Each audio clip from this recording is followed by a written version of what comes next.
देखिए, एक बात तो मानना पड़ेगा भाई साहब, खेसारी लाल यादव जो है, जितने भी इनका काम करने वाले खास खास लोग हैं, सबका ध्यान तो रखते हैं। अखिलेश कश्यप ने जो है 11 तारीख को अपना स्टूडियो की ओपनिंग की पटना में, वहाँ पर गए। मुंबई में जो है आर्या शर्मा जी ने अपना रिकॉर्डिंग स्टूडियो आर्या रिकॉर्ड खोला है।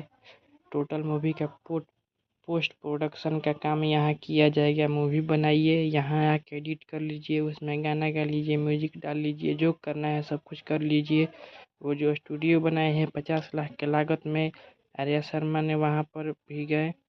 खेसारी लाल यादव, ये देखिए वीडियो वहीं का है। खेसारी लाल यादव वहाँ पहुँचते हैं और गाना भी रिकॉर्ड कर देंगे नए स्टूडियो की। मूवी भी डब करेंगे, सब कुछ होगा यहाँ पर। हालांकि सेम मूवी का डब करने वाला खेसारी लाल यादव ने अपना स्टूडियो खोल रखे हैं। आर्या शर्मा के सपोर्ट में खेसारी लाल यादव यहाँ पहुँच गए हैं। वहीं का नज़ारा है। तो खैर इस तरीके से सबका ख्याल रखना पड़ता है एक स्टार को, और रखना भी चाहिए, लेकिन कहीं कहीं पर रखा भी नहीं जाता है। यही था अपडेट। आर्या शर्मा जी को बहुत बहुत बधाई। 11 तारीख को इनका भी ओपनिंग था।